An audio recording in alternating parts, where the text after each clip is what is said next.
Sharon Danley here with another 2-minute tip, and this week it's about the power of powder foundations. I'm using a clip from our Going Grey and Lovin' It page just to underscore the salient points. So I thought I would show you exactly what I've done for I'm going. So I'm wearing a little bit more makeup just because I am going to be in a situation where I need to. I put this on probably 20 minutes ago, maybe 25 minutes ago. This is exactly what I wear all the time. I use the Barelle. The MAC will do the same thing. Do you notice that it doesn't look dry? Do my wrinkles disappear? No. Do my lines disappear? No. Do my pores disappear? They look softened. And my lines look softened and cared for. But the thing is, this is exactly the same product. I'm going to get it really close here for you so you can see. You can see my lines, of course you can. You know, I've got them, and that's just the way it is. But the trick is all in the application method. I'll say this again. Use your serums and emollient moisturizers and things of that nature for the evening when you've cleansed your face thoroughly and your pores are open. That's when you put that stuff on, not in the morning. In the morning, just use a moisturizing lotion, not a cream or an oil or anything else, okay? Put it on, let it sink in, give yourself a couple of minutes while you're organizing your makeup to put it on, and then I apply it. Now, in the video, that I've done a few videos on this, how I apply it with the sponge. If I have spots, I dampen the sponge and stipple. That means just drop and leave, drop and leave, drop and leave. Okay? And in other places, I use a brush. And then I use a dome brush, especially around the eyes, because as we age, that's where we tend to get darker. Okay? Liquids and creams will melt. They require more care. When you have to do touch-ups, and all makeup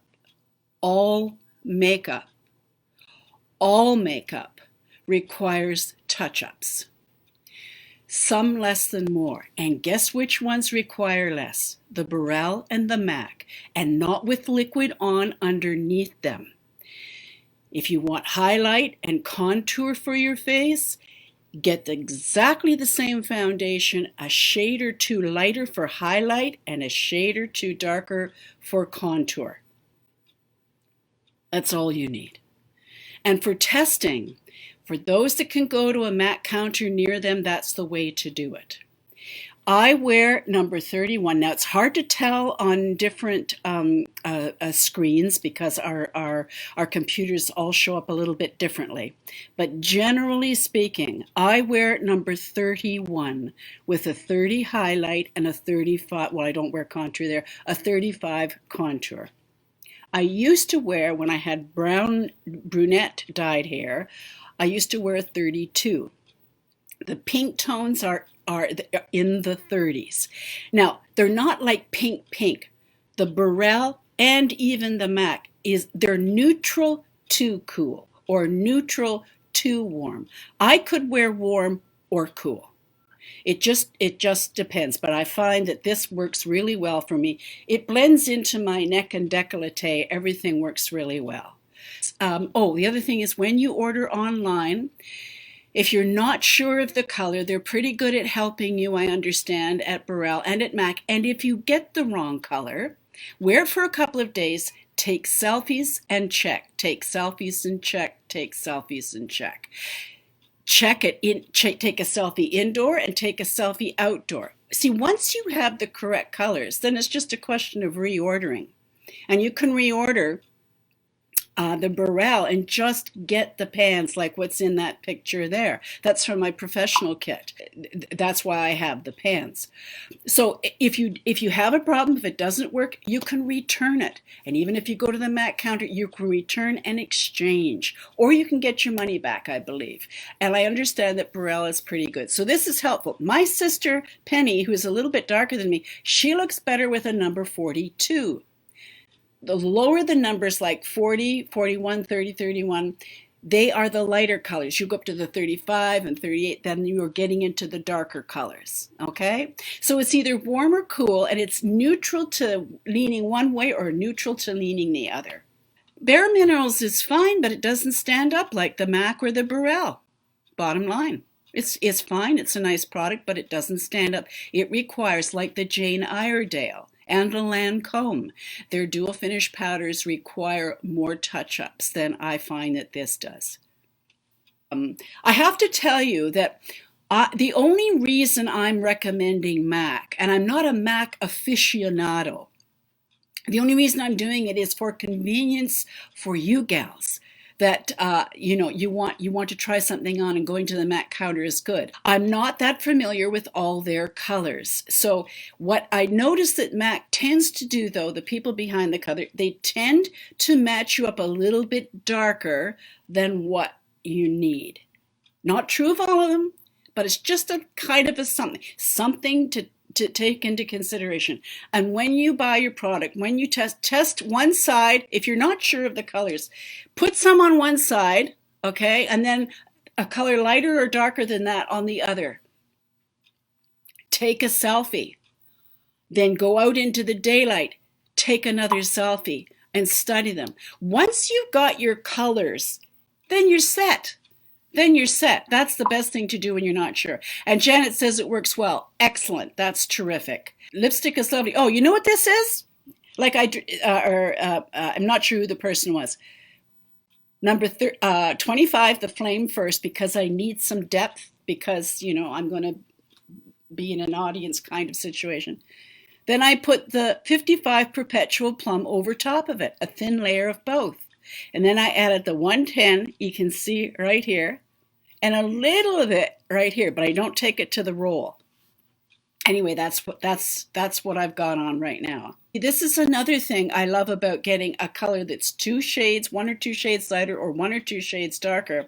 When you have the transition between seasons, if you tend to get a little bit dark during your summer months, then you can just mix the two together. And here's something else, guys. Powder is powder is powder. It's the same with liquids and creams. You can mix eyeshadows, blushes, foundation, anything. If you can't get a light enough colored foundation, then get a large pan of blush that's in white and mix that in with it. Like art, and it is art. Mixing, if you're having difficulty, will help get you what you want. It's like with your brows or like with your eyeliner. Like today, I've mixed, I've got a kind of a carbon color as an eyeliner. For my crease, I've used a combination of Coquette and what would it be in the MAC? Scene or Print. I've used in here.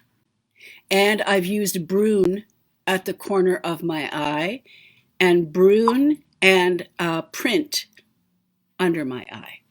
Okay, see, just because it's like I use a pink and an orange sometimes for a blush, which today I've just got the pink Prism dupe. So just to show you that you can mix your colors quite a bit. So what's the difference with applying by a brush or by a sponge? Weight and how much. A sponge will put more on. A brush, a flat foundation brush will give you a softer look. A kind of a broad brush, like not too dense, will just put on a light coverage. A tight dome, very dense brush pushes it in, puts it on heavy duty. I hope that helps. Powder seems to accent my pores and wrinkles. Okay, this is what I'm broadcasting for. And hi from Orangeville. All makeup all makeup isn't going to hide your wrinkles or your lines. When you apply this product properly, in the steps that have been, suggested to you, there's a picture of the before and after of what my face looks like beforehand, which many of you've seen, on what it looks like afterwards without, all the other makeup.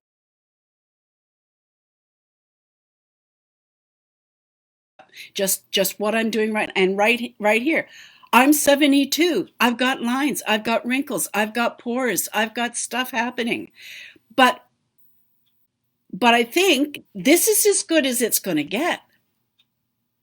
So do you not wear makeup because it might show wrinkles or pores? All makeup will. And if it's too liquidy or too creamy or too whatever, it's not going to stay. It's going to slide off. You're going to have shine. Your other makeup isn't going to sit right with it.